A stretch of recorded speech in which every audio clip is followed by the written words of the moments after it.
Some of the best roles in marketing and the most AI resistant are product marketers and customer marketers. Do you agree, disagree? Yeah, I mean, I definitely agree. I've kind of shared before, like, I believe that customer proof is sort of the antidote to mediocre content. You are bringing in that interesting perspective, that like expert who has already had those experiences. That is not just your brand telling that story. That's another area where people are going to need to continue to lean on is how much that helps them stand out in the market because of the validity and the credibility that that drives within a business. What's up, everyone? Today we have the pleasure of sitting down with Jane Menyo, Senior Director Solutions and Customer Marketing at Gong. In this episode, we explore using AI to mine real customer intelligence, why stitching research sequences works in customer marketing, how solutions marketing turns customer insights into strategy, and how Gong's research assistant Slackbot delivers instant customer proof. All that and a bunch more stuff after a super quick word from two of our awesome partners. This episode is brought to you by Revenue Hero. 2 field forms. Complete context, instant scheduling.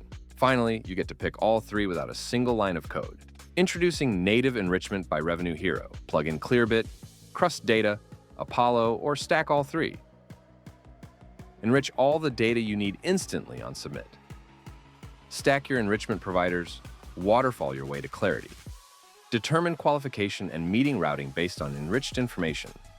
Layer it onto your current distribution logic. Book more meetings with your qualified buyers. Get started at revenuehero.io.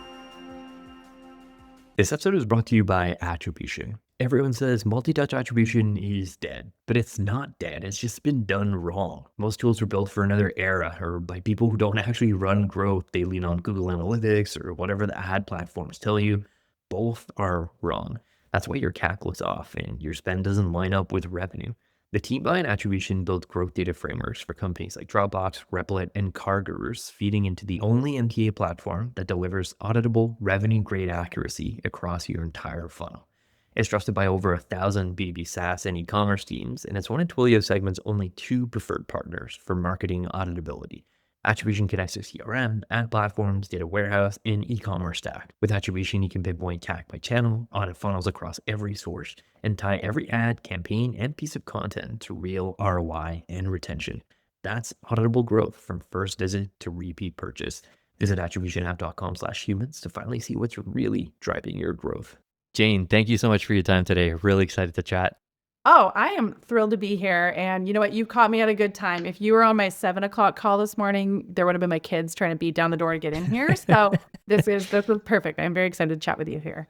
That's awesome. 7 a.m. is pretty early, but I'm guessing Gong is pretty remote, right? Like you got folks kind of across different time zones. So Yes. 7 a.m. your time was a bit later for me. So I'm on the East Coast and you're on the West Coast, right? Yeah, I'm on the West Coast. Yeah, and we're global. So we've got people, teams all over the world, countries all over the world. And so we go to meet with them where they need us to be.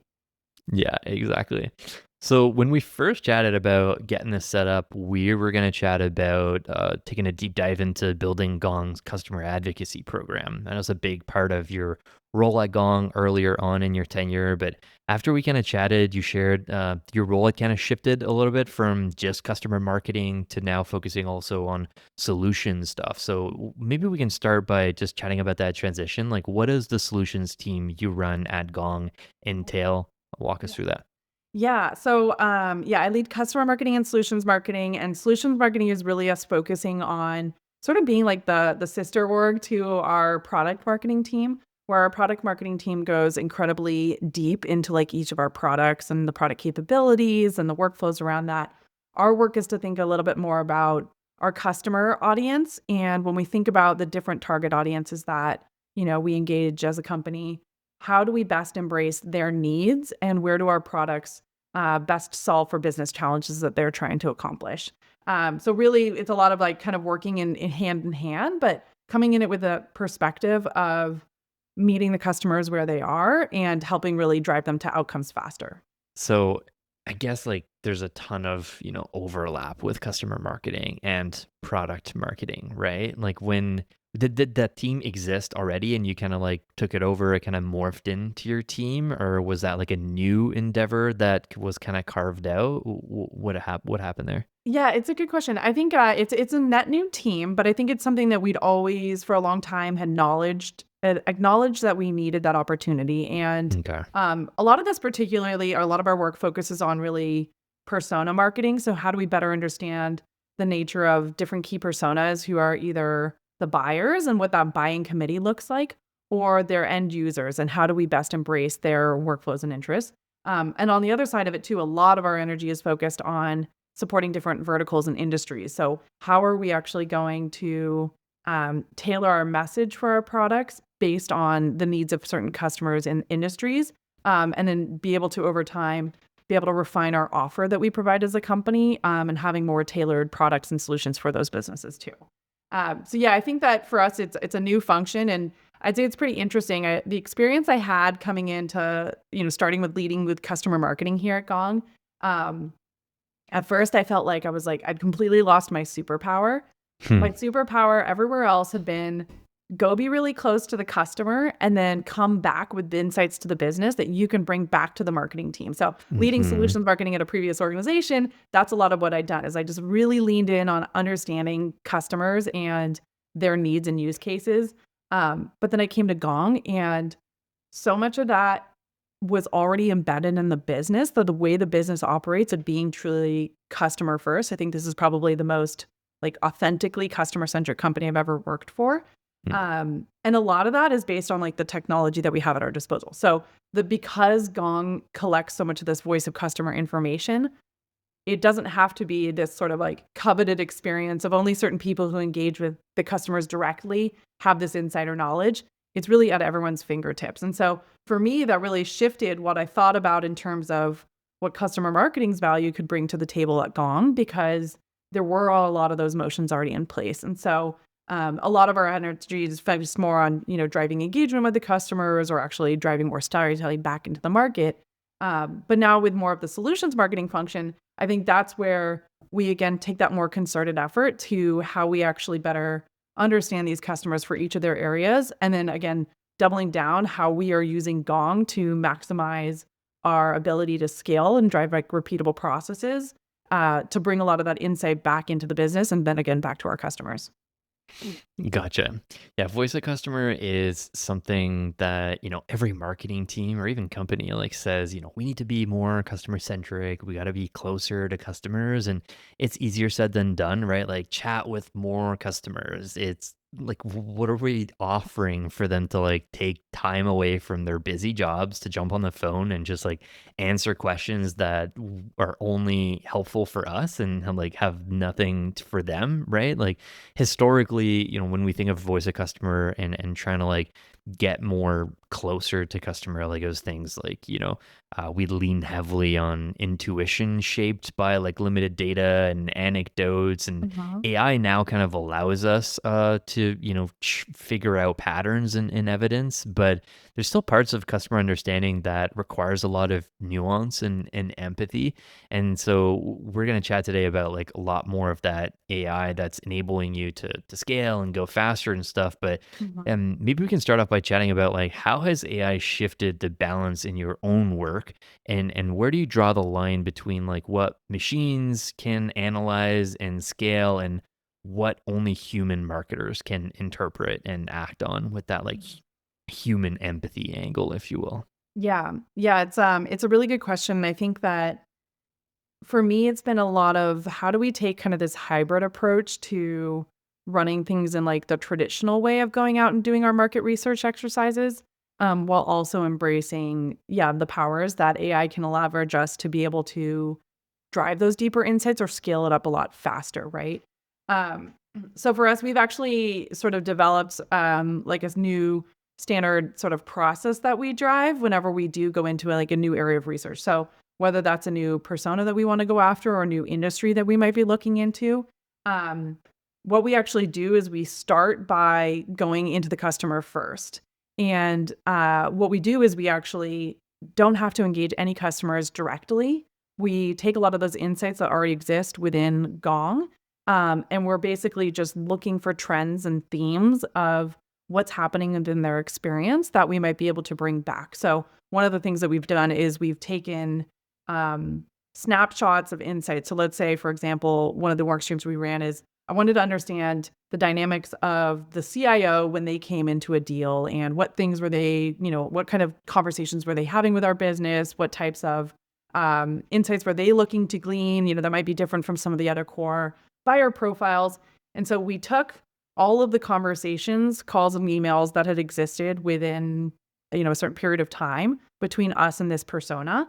And then we took all of that at bulk and we were able to run a series of like 15 or so questions that talked about their buying experience and those types of insights that we were looking to gather, which gave us sort of a standardized output of all of this information, which we then ran and synthesized through some other, like AI systems to be able to get the trends out of that information. So for us, that was like a very interesting like phase one of being able to more quickly and within a couple days be able to have a ton of information across hundreds of calls that is otherwise like less scalable. The other piece that we then did is we looked to what other market research. So again, that's kind of like our inward view. And then we looked outward. So what can we do to understand, more of the market trends across, traditional publications, the analyst insights. And that's where for us, like, using ChatGPT to just be able to run recommendations on trends and then be able to get access to articles or insights at articles really quickly helped us sort of scale up hey, what's the recent sort of trends and motions that are happening with these folks related to our space or the insights that we can be able to surprise. So that for us was kind of that like first phase of being able to look at sort of the outward and the inward approach of like understanding these customers and just be able to grab a lot of insights more broadly. Very cool. Something you mentioned when we were chatting before this was this idea of like stitching sequences together. And so like you kind of described it as building standardized workflows for a lot of the research that you're doing on the solutions team and stitching sequences together to create repeatable systems. Maybe unpack that a little bit more. Like walk us through what that looks like inside of Gong. Feel free to like give shout outs to the product. Like it's cool that you're dog feeding your own product there, and maybe chat about like how you've made AI research like not just this one-off thing that you're doing but a dependable part of the process. Yeah. I think that's exactly it. It's sort of this like sequence of events where we kind of keep revisiting insights that we have through Gong and then kind of like going back and doing these cycles of validation. But again, it's not the same lengthy process that it would have taken me again like 5 years ago at a previous company or experiences where you're paying upwards of $100,000 to get these agencies and firms to support you on this. You can run pretty quick to get a thesis sort of validated. So some of the ways that again we would do it is kind of take this like inward look at like what data and information can we gather at scale via Gong. What can we do to actually take that and like test that against any other market insights? And then we take that a couple steps further, and then we'll actually look at trends and insights from some of our closed lost information. So what are we actually able to gather from some of these closed lost systems? Again, for us, we've brought on a provider. It's called Closed, which is really exciting because they are an agency who like basically goes out and runs a lot of those interviews and then collates that information for you. And so we don't, again, have to have those cycles of chasing customers or reps even for those insights. We can leverage a lot of the tooling for us to do that. And then we can unpack that even further of taking a lot of those insights and actually, now that we have this sort of thesis validated, still running that traditional cycle of going out and running market interviews, right? And so I think that's a piece for me that you still glean a lot of information when you do take a moment to step outside of what the business already does know and actually go back into the market with some fresh eyes. And so I'll give the example, where it really comes salient is when you look at the conversation data that you have within your like Gong instance or within some of these other systems like Closed, right? A lot of the work that you're getting is inputs specifically for the experience that they've had of an existing buyer in the buyer's journey, right? But what a lot of marketers are always craving is, how do I get that person's attention and bring them into the funnel in the first place, right? And so you have to look again back to those outside resources to make sure that you are getting sort of that 360 view to be able to accomplish the pieces of the unknown of that like pre-buyer's journey cycle. My mind was going in a bunch of different places on Yeah. where to take this because like the solutions role is really cool in that like you're kind of like I think like a sister function to product marketing, right? Yeah. And I know that there's like a ton of work and insights that you're doing to surface things up to the product team to Mhm. improve the product itself. But like you just teased out, Yeah. the marketers also care about a lot of the stuff that happens like at the start of that journey. Mhm. Like what were some of the initial things that got you to even like check out our landing page, or Mhm. maybe you saw a couple of ads, but like what was that one thing in the ad, because maybe you saw like 17 different ads. And so Mhm. yeah, I think Yeah. there's a lot of insights that come out of there. But one of the things you mentioned that I think is the most powerful, or one of the most powerful things, was being able to mine Gong calls for insights that are very niche and like Mhm. persona driven, like Mhm. understanding how chief information officers or CFOs think about a problem, potentially super different across personas. Maybe chat about like in the product itself, like how are you pulling those insights together across like thousands of calls, and what does that mean for the way you're then like activating those insights, like improving the design of campaigns or some of the GTM strategies. Like walk us through that. I think what a lot of marketers crave is trying to better understand what really is happening inside a go-to-market team's motions, right? And so again, a lot of the times our traditional pathing has either gone to put the onus back onto our sales team to give us that information, right? So again, for sales, like time is money, right? And so Yeah. like any minute that you are taking them off the floor, not only is that like, a favor that you are asking of them, but like the business depends on them sort of being out running their job, right? So Right. I think, how much we can try to alleviate that ask of them to have to provide this information back to like the business. So again, whether that would be like a marketer who I'm forging up relationships with the sales team and just like, hey, can I get 10 minutes of your time to just like learn a little bit about like that great amazing deal you won? Or more holistically, if it's them having to sort of fill in more CRM fields just so that the business gathers a lot of this information. There's a lot of these sort of like old school ways that, we've placed that burden back on our sales teams to have to help fuel the business growth in those ways.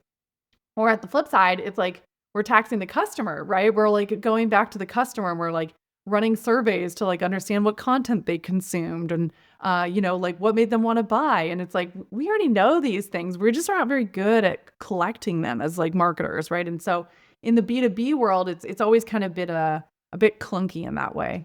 So I think that's again where like for me, it's very exciting to see some of these like new approaches that we can help drive into the market on like different ways that solutions and product marketers can be able to have a lot more insight at their fingertips.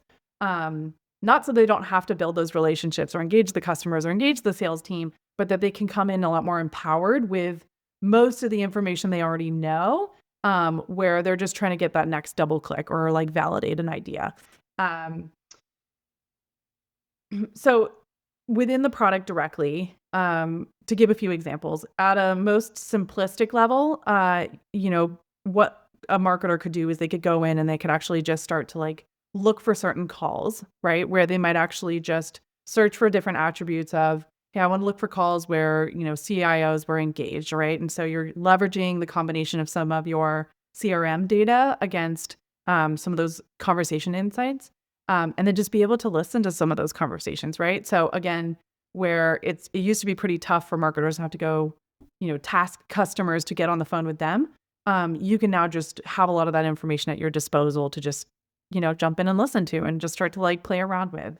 Um, to take it a level further, let's say that you did uncover a couple, calls or emails where there were some interesting insights, and you're like, this is now giving me a new question or a new hypothesis that I want to go solve for. Um, you can leverage a few different tools that we have within Gong. So, like one that we love to use is called the AI trackers, where essentially you're going and you're building a tracker that is listening against all of those conversations and then surfacing the trends. And so the way that this is built is not just on like the keywords actually, but actually the context of the conversation itself. So the example like we like to use is, or let me talk through how the AI tracker actually works. So the way that it's designed is it can actually look to understanding natural language to help better understand what to track for. So not just looking at the keywords, but actually understanding the intent of the conversation itself. So the example that we like to use is, let's say you were setting up a tracker to understand, deal progression and why deals are getting stalled out. And maybe you set it up and in the conversation, someone's actually saying the words something like, I apologize, but there's a delay and we're not going to be able to move forward with the pilot, right? So that's a pretty like clear use of the word delay, where the keyword and is actually the right usage of the word that you would want to be picking up in the tracker. But delay can be used in a lot of other contexts as well. So let's say that there's another example of, hey, sorry, I was late for this meeting here. There was a delay in traffic today, right? That's an incorrect usage of the term that you wouldn't want to be picking up for. So the AI trackers are actually like understanding the context of the information so that they are surfacing the right information back to you. And so this is pretty powerful when marketers are looking to be able to better understand the nature of what's happening in deals or different trends that are happening in their buyer's journey. Is you can set up a lot of these listening mechanisms that allow you to gather a lot of this information at scale pretty quickly. Super cool. Yeah, I think the more context you can give a lot of these AI trackers, the more time it saves you. Because like, when you think about the idea initially, I'm just gonna analyze all these calls, search for this one key term, export all of that, put all the summaries in GPT, and then you start reading through it, and you're just like, oh yeah, looks like we've caught like 17 issues where we're talking about delays in traffic, and this Yes. has nothing to do Yes. with what we're trying to do. I think like some of that comes to what you chatted about with before, is this idea of like standardizing prompts for repeatable insights.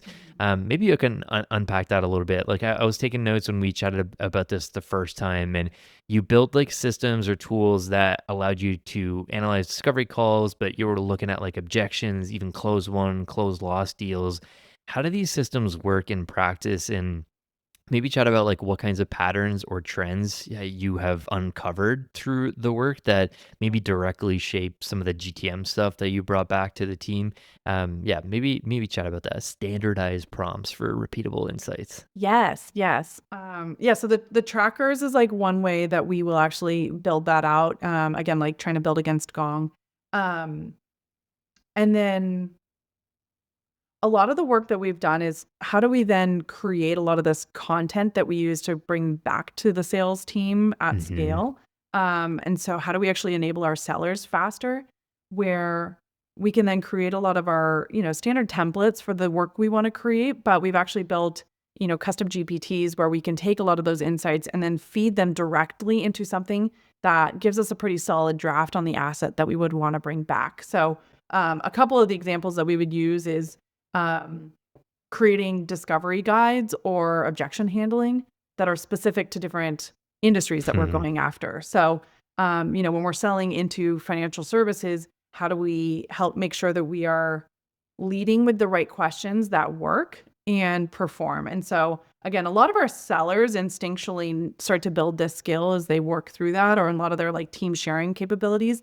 Hmm. But again, we can unlock that a lot faster by hearing it across the full spectrum of all of those kind of buyer conversations. And so we can take a lot of that into bringing the research back into a standardized, FAQ essentially of the types of questions that you may end up getting into as in your sort of discovery that are going to perform well.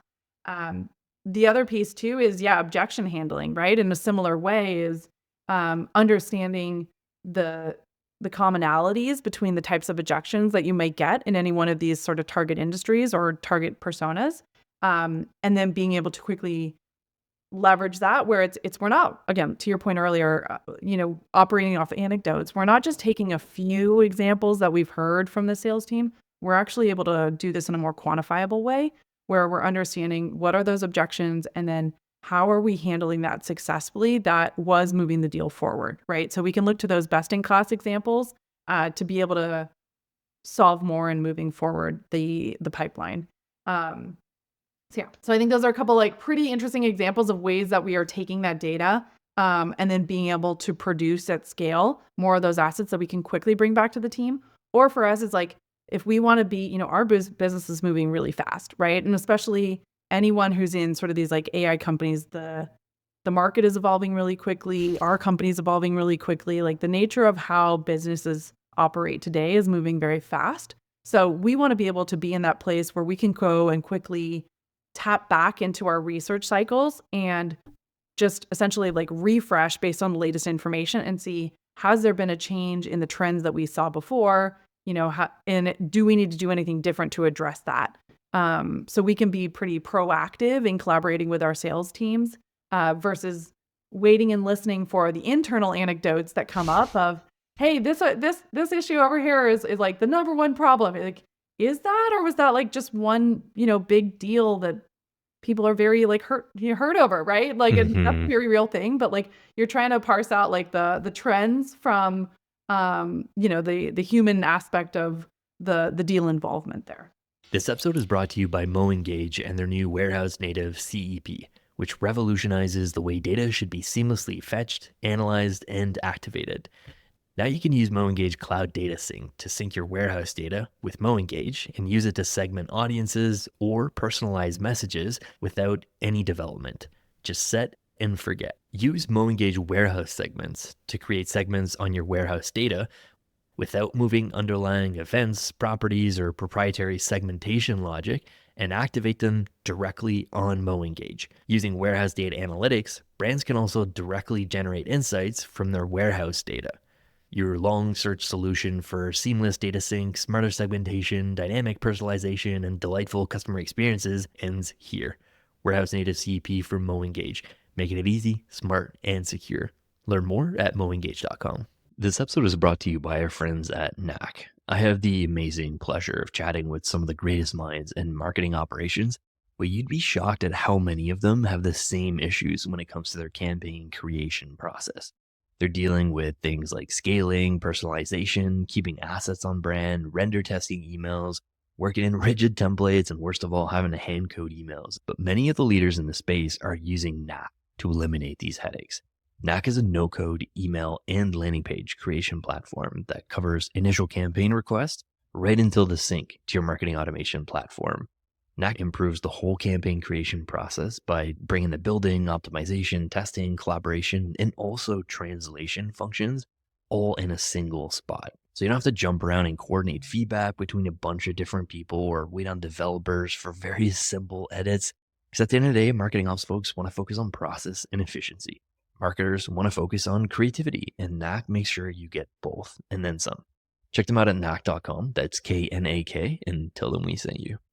Can you chat about like maybe you're already doing this or maybe it's kind of part of V2, but I'm like starting to think of all of the, like as a marketer, obviously like a lot of this stuff is great for sales, but like there's a ton of insights for marketers too, right? Like on the objection handling stuff, on just like the nuances of that industry, like just being able to demonstrate to prospective buyers that you get them, like you understand where they're coming from. Like health tech just has to deal with like such a different regulated body of work compared to, a lot of, SaaS companies and like fintech is in that bucket too.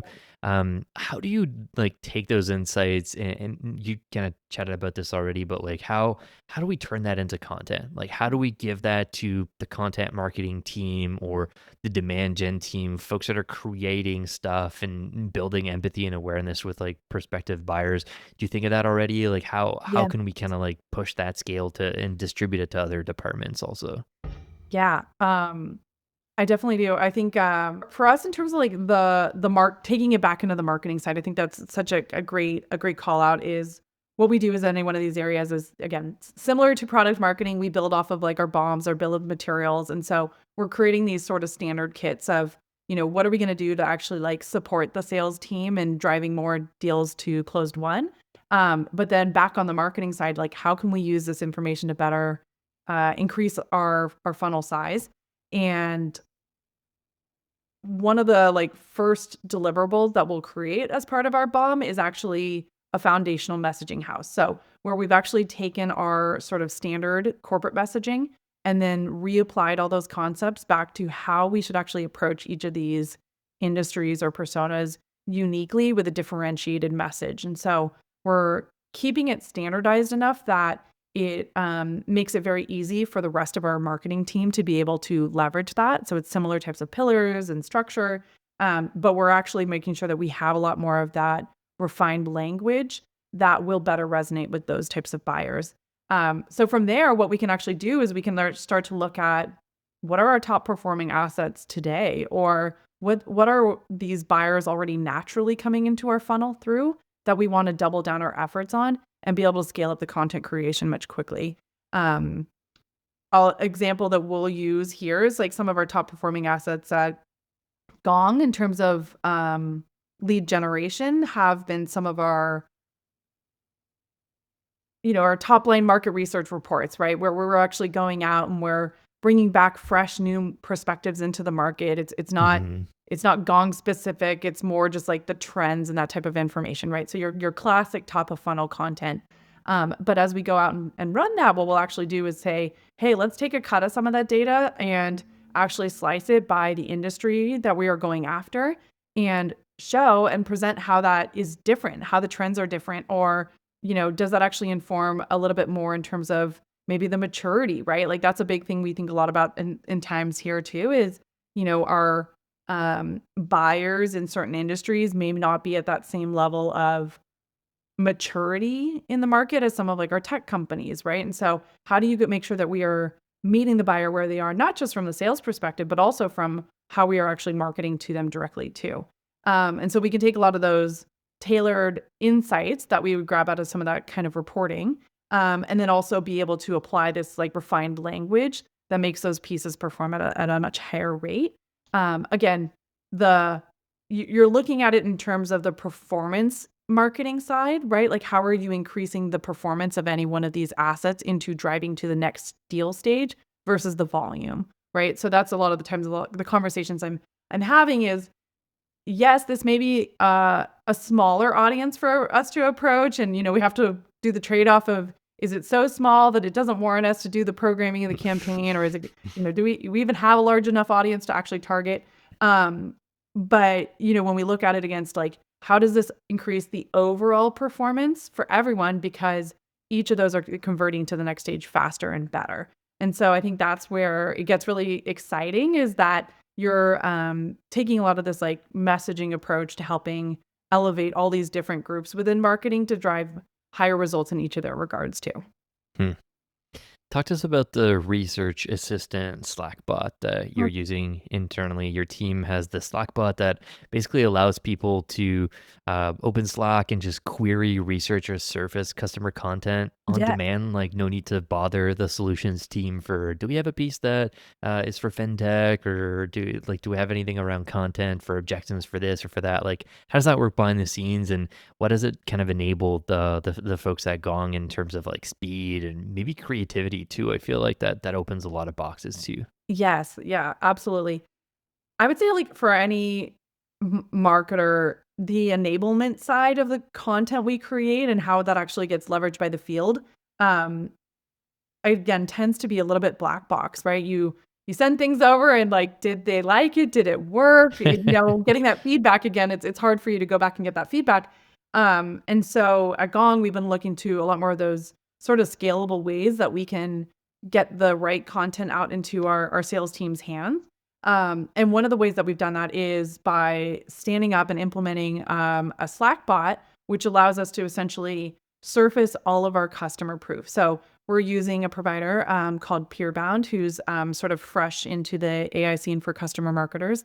And their product, one of the capabilities is to actually create this bot that brings in all of the content that exists on your customer stories page. It brings in all of your public reviews from sources like G2. And then also for us, we've got it integrated with our CRM. So it's surfacing up which accounts we have the marketing rights to reference publicly.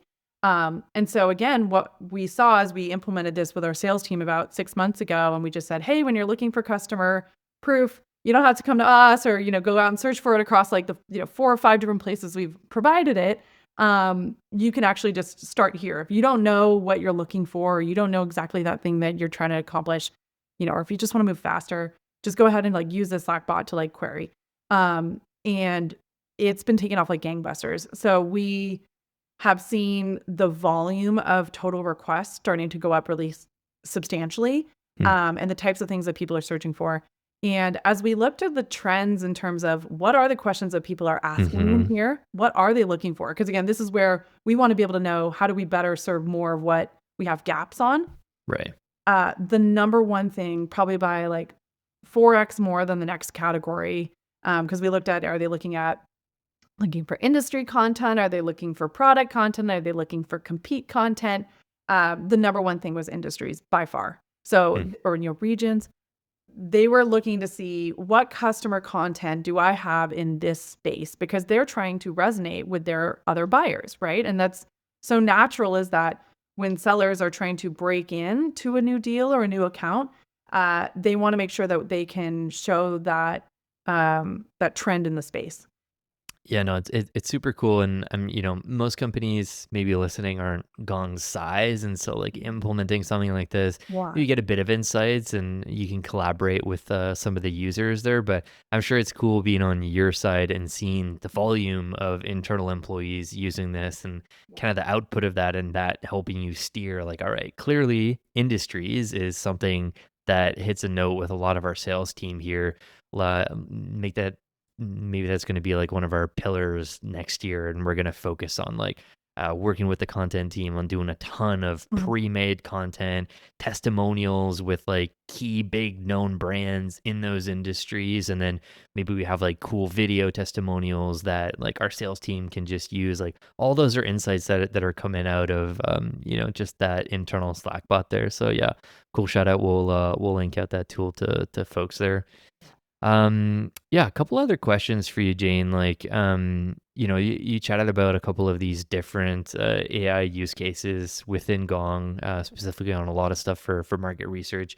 Was there another one that like comes to mind that we didn't touch on yet, that you're just like, if we end this call right now, you would be sad that like you didn't share that idea with listeners? Is there one left?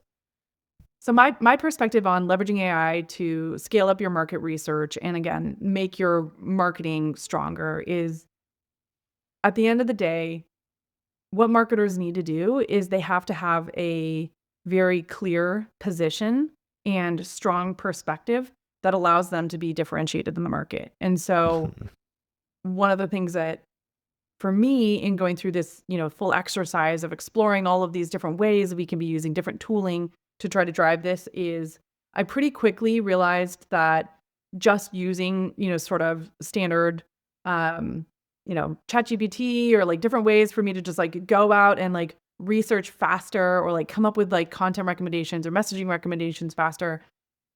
What sort of stood out to me was I'm going to end up being mediocre, because this is already just pulling from existing thought and things that are already out in the market. And so this is not going to help me stand out above the noise, right? Like And sea of so sameness with AI. it's the sea of sameness, right? And like, Yeah. and we definitely see this within like content creation, is that it all starts to sound very similar. And right. And so Yeah. that's where even a lot of these, search engines are changing, and they like AEO, it's not focusing on as much of like the content volume as it is really the authority, the authenticity, the expertise within a lot of these materials, right? So that's again for me where, going back to like the research side, I need to make sure that I had a way to bring the expertise into my exercise so that I could cut through that noise. And so that's for me where it's looking to ways that we can scale up that research side, but not abandoning it, because I think that's still the art of marketing that gets overlooked. That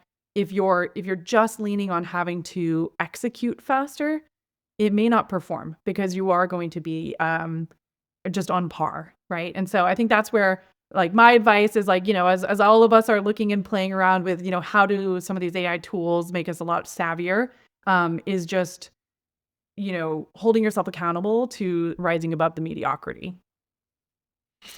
Yeah, so important. Important message here. Like as an avid ChatGPT user, like every episode gets repurposed into a blog post, and I Mhm. have this like chain prompt approach now where I'm like Cool. trying to do everything I can to make it not be vanilla GPT. And I've got a process now where honestly, it takes me less time to just edit things and just like at least the couple of introductory sentences, just put it in my own words than it is to try to make it not be vanilla Yeah. GPT. But I use it so much that like I'm just so good at spotting it now. And like people that I respect deeply post on LinkedIn and I just like spot the cringy vanilla chat GPT right away. And it's just like, man, like Yeah. really? Like, yeah, so I love your message about, standing above the noise. And I feel like what you're doing is important because, like you said, we're not just like producing content. A lot of our workflows are surfacing important insights across a bunch of conversations we're having with, past customers, existing customers, prospective customers, things Somehow. that, people obviously care about. So that is like bringing up the empathy, the authenticity in your content. And what better way to do it than like mining words and sentences that like people have actually said in those calls. So yeah, I think maybe this episode is going to be like a pitch to Gong leadership to consider marketing as like a more of a use case in the future for the product, because like I Yeah. feel like we touched on a bunch today. Yeah, yeah, absolutely. And I think that's exactly right. Like if you think about the difference of what AI technology has accomplished, it's the ability to understand natural language, right? And so it essentially has turned conversation and language into data. And then that Hmm. gives us that scale. And yeah, Phil, I think that's like the perfect example is like I don't mean to bash like ChatGPT. Like, yes, I'm always on there. Like that's constantly my workflow. But like what you've done in that example is exactly right, is that you have refined your workflows around how you're going to use that, and then you're coming back to a source content, right? Than just taking the things that exist on the market today and bringing a new perspective. So, again, going back to that authenticity and authority and expertise, not I don't know if I'm an expert here, but you're using a new source of information that helps strengthen that Right. conversation of the content that you're creating, which I Yeah. think is where we'll see a lot more of this sort of trending. Is that we need to be actually having like clear and unique perspectives in a lot of our content going forward too. I'd be remiss if I didn't ask you a question about the future of content marketing and customer marketing and, product marketing. Like I feel like you're playing in all of these areas in your new role at Gong, but I know customer marketing and advocacy is, really close to your heart. It's a big part of your career and a lot of the stuff you've built at Gong.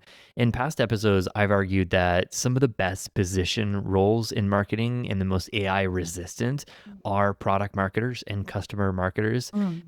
Roles that are requiring leap of faith concepts like derived from customer empathy, chatting with actual customers, not just using an LLM, and that's based on top of stuff that already exists today, like we just talked about. Folks that are dreaming up experiments beyond what AI can kind of come up with today. What are your thoughts there? Do you agree, disagree? Yeah, I mean, I definitely agree. I definitely think that all of the marketing roles are sort of reshaping, right? And I would say that, again, because of the art of product marketing tending to generally be about not just the production, but again, that positioning and the strategy behind how you make that successful. I think that's where it is actually in a lot of ways only going to get more complex out there, because you have to be synthesizing and moving just as fast as everyone else is moving, Mm. right? And so I do agree with that. And I also say, like, I've kind of shared before, like, I believe that customer proof is sort of the antidote to mediocre content because, Hmm. again, you are bringing in that that interesting perspective. You're bringing in that like expert who has already had those experiences. That is not just your brand telling that story. And I think that's another area where people are going to need to continue to lean on is how much that helps them stand out in the market because of the validity and the credibility that that already just sort of drives within a business.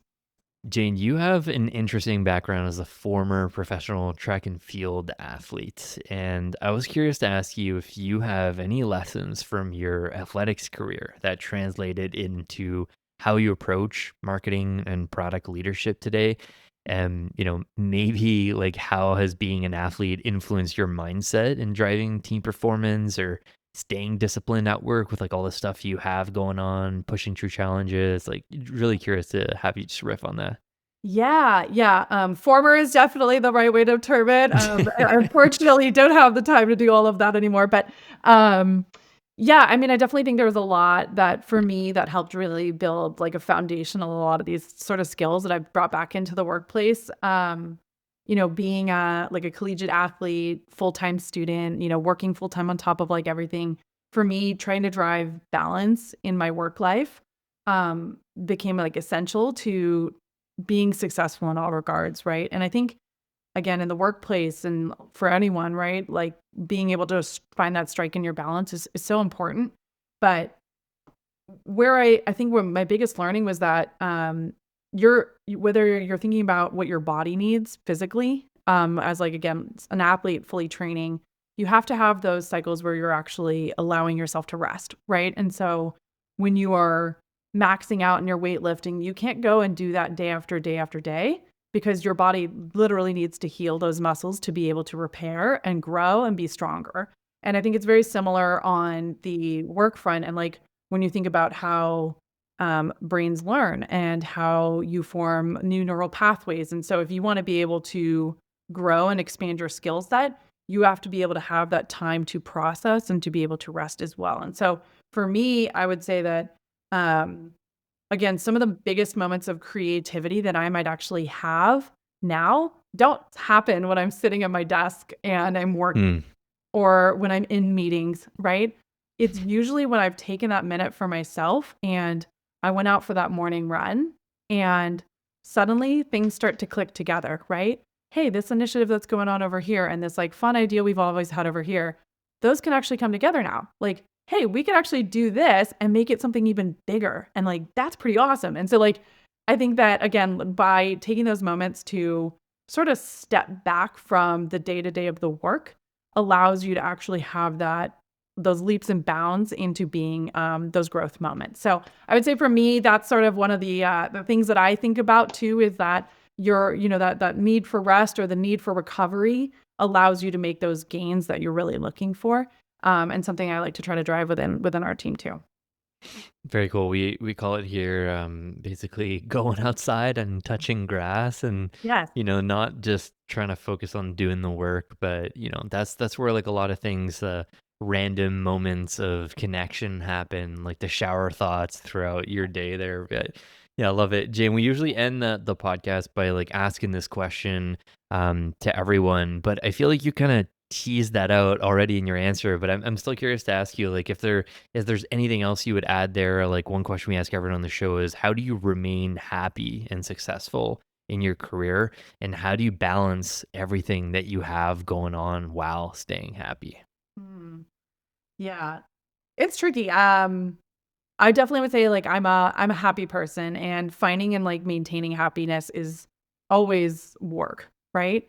But for me, yeah, finding balance is like the best way I do that. And I think for me, um, there's always more work you can do. There's always so much Hmm. more to accomplish that it is a lot of times taking those moments to do your pruning, right? Is like, if I'm a gardener too. If you want to have nice roses next year, you actually have to do that moment of like cutting off every leaf. You have to cut off those canes of the rose stems that like spent all summer growing out hard. You have to like trim it back almost to nothing so that it can grow even bigger and bolder the next year, right?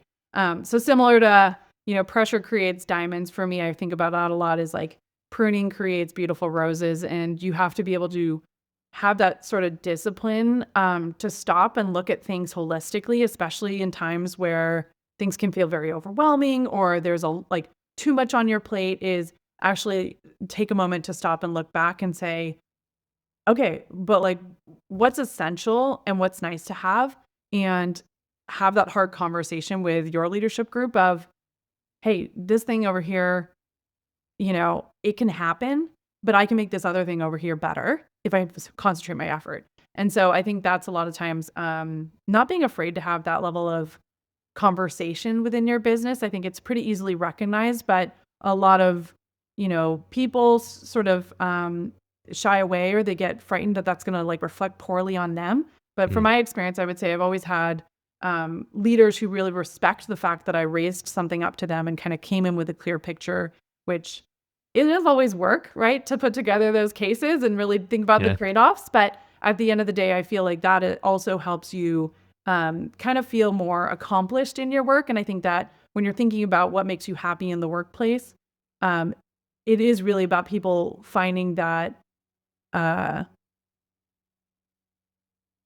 Sorry, I'm like, there's like a word that I wanted to use here.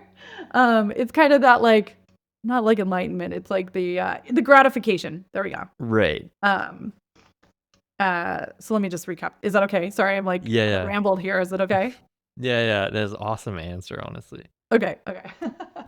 Um, Yeah, I totally jived with when you said there's always gonna be more work to do. Like it's so true. Like I'm such a productivity nut that like I have this list and I'm just like, if I just finish this list, now I can like relax and I can yeah. chill. But then you finish the list and you're like, but I guess like I could start that other thing now and that other thing. Like it's just like it's endless and it's so important to figure out a way to think about that balance. But yeah, I really appreciate your answer, Jane. I Yeah. appreciate your time. This is super fun. Yeah. Yeah, letting us step into the Gong machine internally, how you're using the own product for a lot of the, I don't know what we'll call this, AI driven customer voice analysis, but there's some really cool insights for, sales GTM folks, but also marketing ops folks. Jane, really appreciate Wow. your time. Thank you so much for joining us. Likewise, Phil. Thanks so much for having us, and we'll chat soon.